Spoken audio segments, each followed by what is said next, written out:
Hi, I'm Mira Tzur, and I'm with Steve Owen on the School of Hollywood. Well, I got to welcome you here today. You look absolutely gorgeous. I don't know if anybody's told you, but I think you could impersonate the ex-president's wife. I heard that before. You actually had a little bit of time doing that for fun and some money, I heard. Yes, actually, it took me for 3 years. It was a great ride, and it came by surprise, but it was really impeccable. Just because from the world of acting that I'm in, to take such a role and to impersonate her or be her body double or do all the things that she could have done if she had more time, it was exciting. It was definitely lucrative, and I had fun. Fabulous. You wrote a book, Anonymously Famous, and it's about the entertainment business and getting started in the business. And why don't you tell us about the book and what inspired you to actually write it? Sure. So, Anonymously Famous actually originated several years ago. I was always coaching and trying to inspire and tell people how this business has been there for me forever. I started modeling when I was 25, really by fluke, I would say, by mistake or by just a chance that I was a dancer most of my life. I was a musical theater dancer and a fitness instructor, and Everlast recruited me, and from there on, I started doing fitness, and fitness led into had my son, so mommy and me, and from there on, I got into the high tech, and all along, I just did a lot of different advertisement. So that brought me to modeling, and I never considered myself a model, so it was just hard to say it. And because it was there for me for the past 25 years, I said, let me just put some thoughts together into what it takes to be in this business and how you can do it without being, Gigi Hadid or Giselle or any of the tall, beautiful fashion models that are very young, started Mhm. very. So the book came about several years ago, but really over COVID, it became a book, and I got a publisher and I put it together because I thought of doing a reality show. It was a perfect reality show, and maybe it will be one day. 8 episodes, like each one talks about different trend of it, and I kind of want to say more, but You can say more, about that. yeah. No, no, I can't say more about the reality show concept, the treatment that I wrote, but Mm, I can definitely say this. So the book is about, it really gears to the 99% population versus the 1% genetic freak of nature. I said it all the time because I want to inspire people to dive in and to know that there's really a lot of different categories, such as print modeling, um, commercial modeling, petite modeling for small people that do all the airplanes and the furnitures, and most of the agencies are out of town. I'll talk about that in a second. There is mature modeling, which we know very well. I mean, nowadays specifically, the baby boomers are booming. lots yep. of the lots of the older generation and beautiful models are just kicking butt. I mean, we're talking about Carmen de Lofis and Iris Apfel. She just turned 101. Love her. And even Elon Musk mom, May Musk. I mean, so all of them really created a trend several years ago. And if you think of it, the Fortune 500 companies, that's what they're looking for. They're looking people that actually represent the brand, that actually can afford the boat and can afford and can look like the grandma doing the insurance or depends, the diapers or whatever it is. I mean, you really have to gear into the product. So the book is talking about how you would know yourself and get to know yourself. First, your ethnic background. I mean, who you are, basically, if like it could be Hispanic, Caucasian, European, Middle Eastern, like what categories do you allow yourself to, your background. And then the second thing would be pretty much like the typecast or the category. What can you stand for? I mean, are you like a soccer mom, hip and cool, blue collar, social worker? Like, what are you? So you put that together, and then you go for the age range, which usually go for 7 to 10 years. So you're not going to go to the same jobs of 25 to 35 if you 35 to 45 and vice versa. And you go on, and there's categories for 55, 65. And I'm looking forward to, 99. So really you go with the age range of appropriate age range. And the next thing would be basically your bag of tricks. You're, Yep. what do you know how I, to do? What's your talent? I have to Oh, tell you a yeah, funny story. Is we were casting out of my offices many years ago a beer commercial, and it was for the bikini models to come in. And a guy came in and he's like, "Why can't I audition for this?" We're like, "You don't quite fit the bikini that they're looking for this particular commercial." And then the guy stalked me at the movie theater. He goes, "I don't understand why I can't audition for it." I said, uh, well, can you change the narrative and just do it a whole different concept to and the storyboard? Yeah. and you know, and one of the keys of the acting is actually finding what you are actually fit for. Yes. And that is, you know, one of the mistakes that a lot of people think. They can go, well, I can play 18 to 48 years old. No, you can't. Nobody's going to bring you in for 18 and then also bring you in for 48. And you have to, you know, one of the hard things for actors is to realize their age range. You know, somebody 40 years old thinks that they can still play 18 years of age. You know, there's that 18-year-old that is fresh and new, and everybody wants to put them in the modeling world. And they miss a lot of opportunities that are actually in their age range, which they could actually book. And it's actually sad also because, like, someone like me, obviously, we try to look our best. We're trying to be a model of example at any given age. That's kind of like my motto, my philosophy. Like every age, try to be a model of example, right? Because what is example in the dictionary? It's really it's being a model that could be copied because of his stature, because of his excellence. So I'm saying I mean, I don't want to flatter myself, but I know I don't look the age of my age. Okay. So yeah, in a way, it's a blessing and a curse. Because why would someone take me for the age I am if they can take someone in that age? And it goes same ways for the older and for the younger. So I get it. On the same token, you know, one thing I learned as I got older, and I'm definitely sticking to it, I can't fit the dress. The dress will have to fit me. So in order for me to always try to match what people want from me, it just doesn't work. I have to be me, which takes a lot of work knowing who I am. And then with that in mind, create my own projects, create my own dress, create my own environment and people and projects. And it's hard, but that's what it is. Freedom is, you know, cost a lot in all efforts. Exactly. Well, I got to see a clip of you in a Fox TV show.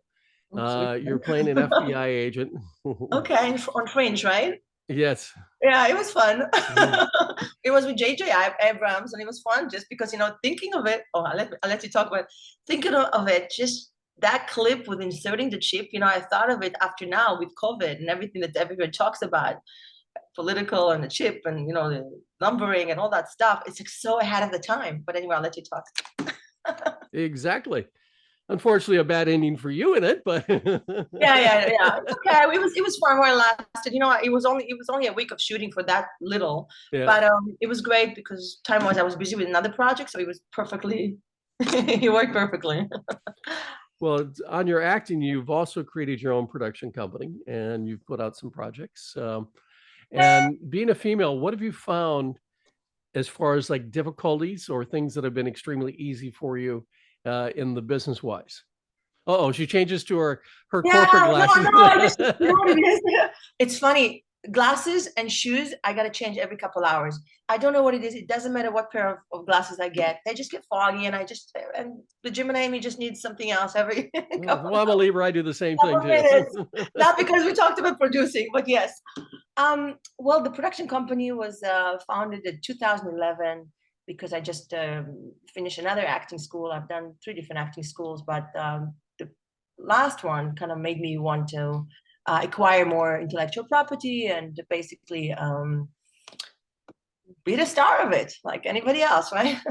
So sure enough, and mostly with theater, sure enough, I started getting IPs, and I couldn't put myself in because I felt that I'm not a big name, and I should just take celebrities and bigger names, and I did that. So I started producing more than acting, and moved a little bit from the to the behind the scene. Long story short, we did a lot of different theater pieces, and that transcended to that. Moved to short films and documentaries and all kinds of other projects, now we are focusing mainly on films that I'm acting and producing, and I really would love to do more stuff overseas, mainly Israel, only because I'm from there. My parents got old, and I just wanted to spend more time there. And I really feel that the Israeli filmmakers are rocking it. I mean, it's just unfortunate they don't have the budget that America has, but they're rocking it as far as content. I mean, the country is very complex. There's a lot of different diversity and backgrounds, and it's a young country. So the stories are worth telling. Well, you're actually in the military over there, and you're required to join, and you're in a counterintelligence officer. You're the female James Bond. And do you drink martinis, shaken or stirred? Sometimes, yes. Okay, so with all that training and the methods, how do you protect the confidentiality of a film or TV project that you have? How do I protect? Yeah. Oh, I think like anything, everything is timing. You can't really, I believe you can't really protect it. You can protect it for a little while. But at the end of the day, you got to hurry up. You got to hurry up, and you got to, sign, of course, the legal right papers. But know that know that this project is yours because you're the original. And if there's going to be copies after, that's okay, as long as you get your project first. So not so much worrying about somebody's copying you, but worrying that you're going to be the first one to do it. That's really important to me. And talking about the army, yeah, and the part was very secretive. Obviously, we worked night shifts, and we were back then. I spoke fluent Arabic, which is amazing. So I was translating information, and it was a time of a war, another war, and yeah, being secretive and keeping the information to yourself is very important. Well, it's interesting that you talk about it, because one of the mistakes that a lot of young independent producers make is that they think everything has to be under NDA. As they're going out to investors, you can't have investors going and signing NDAs on these. It's one thing if you're Marvel and it's $100 million movie, but if you're a lower budget movie and you want somebody to sign an NDA before signing to read a synopsis or anything on your movie, they're not going to waste the time, because there's 100 other films that are in the wings. And that's what I'm talking about. Like in the secretive world, is that people think that they've got the only thing that's never been done, but I guarantee it's been done. Somebody has done it somewhere. Absolutely. It's funny you say that, because I have two projects I'm working on, and one of them is, I'm not going to give names on much, but it's a religious project, and same thing. They don't want me to pass the script. They don't say to pass the concept, but they want me to reach out into my celebrity friends to try to see if I can get cast a role before we go into all the agencies. And I'm like, this is great, but it's very hard, because you got to give a little bit more information. And on the same token, trust me, if they see it, it's because it's coming from me, because we have a relationship, not because of anything else. For them to even look at the project before they even go to the agency or the casting director, that's already a bonus for me, because I'm a producer, because I'm their friend, because we have a relationship. So yeah, we got a little chill about it a little bit, I think, only because I don't think I would want, I mean, I just can only speak for myself. I have so many projects. I don't have time to steal someone else's project, but that's me. I don't know. Maybe someone's waiting to. Speaking of so many things that are on your plate, you have a clothing line, you have a makeup line, you have a food line. Looking at your website, it's hard to talk about everything that you do. The question is, do you ever have free time? No, I have free time, and I'm actually very much a social butterfly. It's funny, I live my life between New York, Miami, and Israel. And I really tend to have a group of people everywhere, and they keep extending. It's not like, if you look at my phone during the day, it's not like the same people all the time. I don't even know how I remember all my friends, but somehow I do know how to kind of keep it going and momentum with all of them, which is great, because I always try to engage them in what I do, whether it's a business project I'm doing, or whether it's branding or production or investing in something, or just creative wise. It's yeah. Looking at your Instagram, you're very much in the social scene on that. And what are some of the branding things that you would suggest for people that they can improve their social media? Well, I tell you, my page specifically, I really think that I got most of my fans when I was doing Melania impersonation, just because it was all over. The exposure was beyond and very fast. So that kind of went viral. And from there, I took it, I continue with that.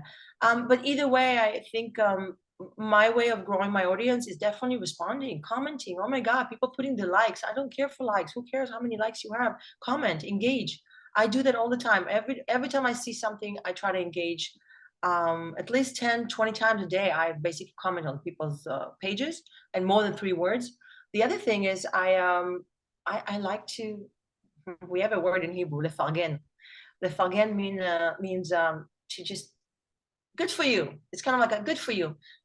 I pretty much do it every day. Like today I did like 4 good for you, meaning there's a dancer I love, Arthur Miller. She's incredible. Every time I see her post, I gotta put it in my story. What does it take for me to put it on the story? She's one of my favorite. I never met her. She's amazing. Another model, I'm not gonna flaunt names, but I'm just saying I did it for 4 people today, just on the way. What's the big deal? Why not doing it? And it's almost like it's just a beautiful positive energy to share. And if people did it more, I think nevertheless they get more audience, but also it's a beautiful thing to put as a habit for yourself. This is a social network. Let's not forget it. It's a social network. Exactly, and it's interesting is that the head of Instagram was talking about today in his live. He goes, "We're not going to promote any web page that is private." If it's if you Yeah, you know private is hard. I get it, especially if you didn't start early. I feel like it's going to be so intimidating to do that, to jump in. So I get the one that are private, but I think if they're private, they're really not in the game. I mean, you can't play all the games. I always say you always win the game you play. For example, I moved out of Facebook. I mean, I'm there, but I hardly do anything. Why? Because over COVID and the political, craziness, I started putting my opinions, and some people did not appreciate it. So they came on my page, did not appreciate it. They start like, saying other things. And it felt like what am I doing? Fighting in my own home. Shalom, bye, next, I'm moving on. I didn't have time for this. So I it, didn't really use Facebook so much. and that's a good point that you bring up, because it is important that if you start to surround yourself with a lot of negativity, you start to bring that negativity into your life and bring it out, and get rid of the negative people that are that end up on the social media for you. Um, Yeah, you are also very much into charities. You've noticed on your page you have like three or four different ones that you're involved in. What are the charities that you're really excited about? thank you for reminding me what I'm involved with. This is great. I really appreciate it, actually, because I am involved with that. And it's just through the years, so it's kind of grow with me. Like you don't always look at your legs, they're there, right? So it's something that I've been doing for more than 10 years. Okay, so one of them is AICF, that's just American Israel Culture Foundation. Actually, it's an organization that gives scholarships to kids, mainly music and dance, to come to America and pursue the Juilliard and the performing arts career. And I was an alumni back in the days when I was a dancer. And so I've been just involved with them, bringing investor, philanthropist, and doing a lot of the hosting through the years. So that's America Israel Culture Foundation. The other one is the Bali Children Project, which is really helping kids in Bali. I've been going to Bali the past, I guess, 15 years, but that was really more with my ex-husband, because he started that and I got involved through him. So it's supporting kids from first grade to all the way on after high school, so they have education because it's mandatory, but they don't have money for it, and the poverty there is beyond. And obviously, if there's no schooling, there's no education. There's you can't grow anywhere. So we opened 9 schools and we adopted kids, and one specifically with this girl. And because I got into it kind of late, I started just documenting all kinds of films, and then I produced awareness and all those little movies that actually raise more finance to funding to the organization. So that's with the Bali Children Project, which is really interesting. But I stopped going there the last 5 years because not Max. So it's another organization I'm in. Yeah, I'm saying that I'm involved in other things as well, only because I tend to go organically for what comes to my lap. Like, for example, I dealt with my parents get sick. My mom got sick several years ago, and I was lucky enough to bring her to a medical trial in Miami. So I got involved with the Sylvester Cancer Research Center. and on and on. Like whatever comes, I always feel like, oh, okay, well, I guess God thinks that I should do something about it, then I will. I always see things as opportunity, which again, it's a blessing and a curse. I mean, not enough time a day. On the same token, if it comes to my lap, there's a message there. So I need to be aware what is the message and try to find out. Perfect. So where can people buy your book at? The book is actually on Amazon and Barnes and Noble. Anonymously Famous: A Guide to the World of Commercial Print Lifestyle Modeling. But I am working on making an audiobook, looking for the right accent, and I'm working on making a course out of it, because honestly, I didn't even think it was that much. But to be quite honest, a lot of people that read it that are not in the industry, they got a lot um, a lot from it. And also, let me remind you that the second part of the book is really more about nutrition and fitness, because I'm a fitness instructor, and I was and a nutritionist by trade. So really, I wanted to share my knowledge and expertise, and only to basically say that what worked for me or what works for every age group Mhm. through the years. So And where can I want people to say find that. you on social? Oh, on social, Mira.Tzur, mainly Instagram. Yeah. Fabulous. Any final thoughts you want to pass on?